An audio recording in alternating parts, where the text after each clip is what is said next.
Have you ever felt like you're arguing with a mirror? No matter what you say, somehow it always flips back to you. Your fault, your weakness, your overreaction. Friedrich Nietzsche once said, "Whoever fights monsters should see to it that in the process, he does not become a monster." And here's the twist. Dealing with a narcissist can turn you into one, if you're not careful. Let me tell you about a friend of mine. We'll call her Diane. Diane started dating this guy who was magnetic, charming, the life of every party. At first, she thought he was just confident, always talking about his achievements, his vision, his grind. But then things shifted. He got cold when she got praise. He joked about her insecurities in front of friends, and anytime she tried to set a boundary, boom, he flipped it on her. Suddenly she was too sensitive, or making drama. After a while, Diane wasn't sure if she was the problem, or the only one noticing one. Sound familiar?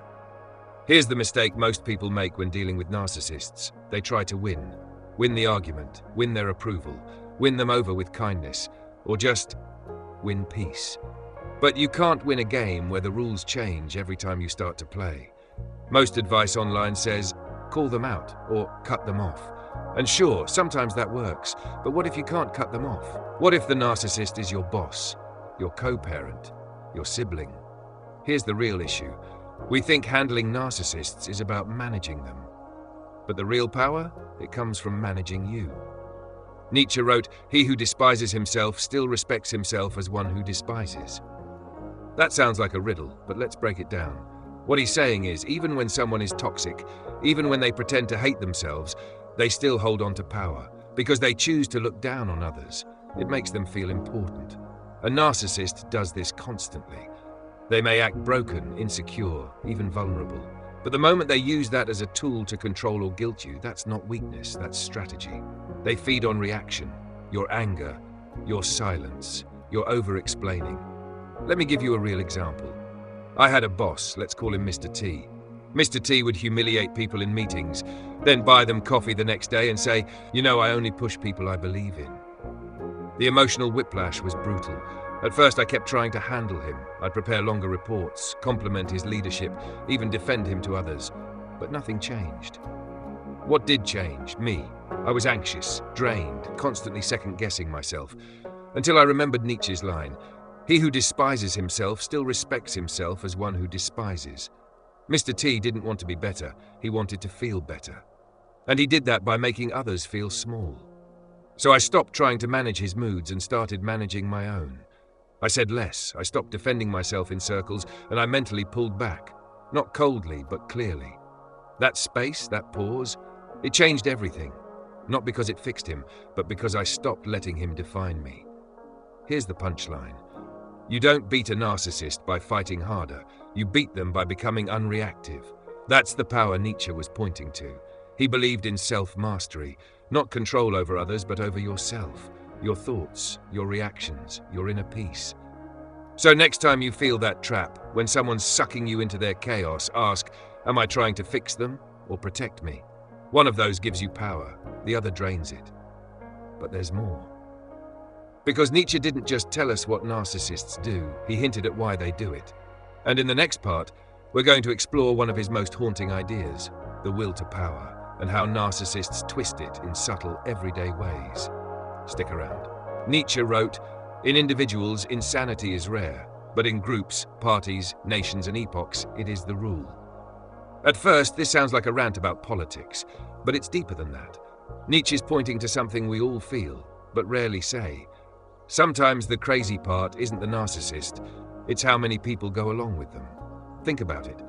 Have you ever watched someone lie, bully, or manipulate out in the open, and nobody calls it out? Instead, people laugh, stay quiet, even defend them. It's not just fear, it's survival. People instinctively follow power, even when it's fake or toxic. That's why narcissists thrive in systems, at work, in friend groups, even in families. They know how to gather allies. They know how to make you look like the unstable one when you speak up. Let me give you a real-life example. There was this girl, Tina. Quiet, smart, always on time. She worked on a team with a manager who made fun of her ideas in meetings, micromanaged her work, and rewrote her reports without telling her. When she finally spoke up to HR, the manager said she's been acting emotional. Maybe she's overwhelmed. And guess what? The team backed him. Not because he was right, but because rocking the boat felt riskier than staying quiet. Nietzsche's quote reminds us, narcissists don't just distort the truth, they distort the group around the truth. So how do you handle it? Not by demanding justice in the middle of the chaos. That almost never works. You handle it by remembering, your clarity is your anchor. Don't let their version of reality replace yours. Write things down, keep records, talk to people outside the circle, and most of all, stop looking for validation in places designed to gaslight you. Here's the question you need to ask. Am I fighting for the truth, or fighting to be believed by people who already made up their minds? There's a difference. And the moment you stop chasing approval from the wrong people, you start becoming unshakable. Because here's the truth no one tells you. Narcissists are rarely alone, but they're almost always empty, and they need noise to cover it up. Nietzsche drops another heavy line here. He who has a why to live can bear almost any how. Okay, that might seem unrelated to narcissism at first, but stick with me. This quote isn't about suffering, it's about purpose.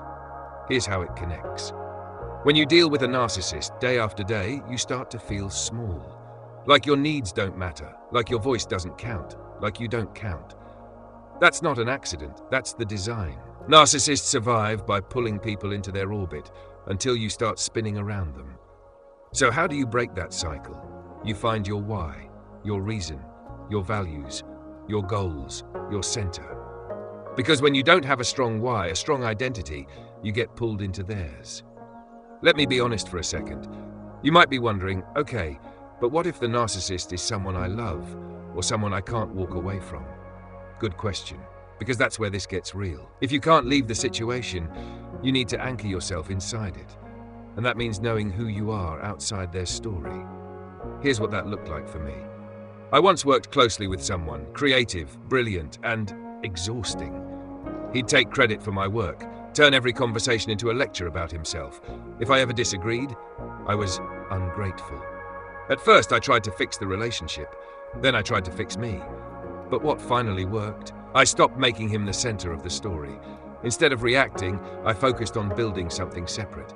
My own small wins, my own voice, my own reasons for showing up each day. And that's when Nietzsche's quote hit me. He who has a why to live can bear almost any how.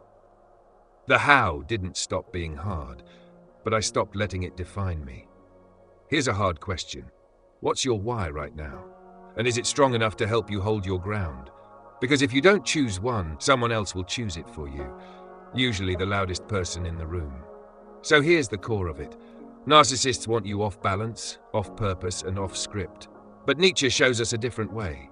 Be clear, be still, be anchored, because once you know who you are and why you're here, their noise doesn't stick, it just bounces off. Here's the part nobody talks about. When you spend too long around a narcissist, you start to lose something subtle but vital. Your own reflection. You stop trusting your instincts. You second-guess your feelings.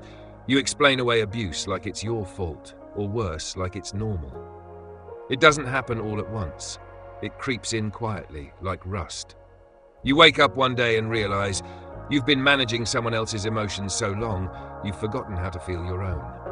Nietzsche puts it like this. Whoever fights monsters should see to it that in the process he does not become a monster. And if you gaze long into an abyss, the abyss also gazes into you. You start to become what you're trying to survive. Maybe you lash out now, or withdraw completely, or stop showing up for people who care about you. That's the real cost. Not just what the narcissist does to you, but what they slowly convince you to do to yourself. And the longer you ignore it, the deeper the cut gets. So let's talk about how you stop the bleeding. Here are 3 truths Nietzsche's been trying to show us this whole time. 1. Don't fight a narcissist's fire with more fire. They feed off reaction, confusion, drama. What they hate is calm clarity. Be less performative, more precise. Quietly document, quietly exit, emotionally or physically. 2. Don't expect the group to save you. Systems often protect the narcissist. So stop looking for rescue and start building your own ground. One stable friend is worth more than 100 silent ones. 3. Know your why. Purpose creates emotional immunity. The stronger your reason for being, the less power anyone has to hijack your reality. So what can you actually do today? Start here. Write down one boundary. Just one. It doesn't have to be dramatic. It could be, I won't explain myself more than once. I'll leave the room when the tone shifts. I'll stop apologizing for having needs. Write it, read it, practice it. Because the smallest act of self-trust is stronger than the loudest narcissist in the room. Let's end with one last line from Nietzsche. Become who you are. Simple, direct, brutal. Because in the end, handling a narcissist isn't just about dealing with them. It's about not losing you. So here's the question I'll leave you with. Who are you becoming when no one's watching? And is that person someone you want to live with? Let me know in the comments. If you love this video, subscribe, hit the bell, and come back for part 2 of this conversation. No hype, just truth.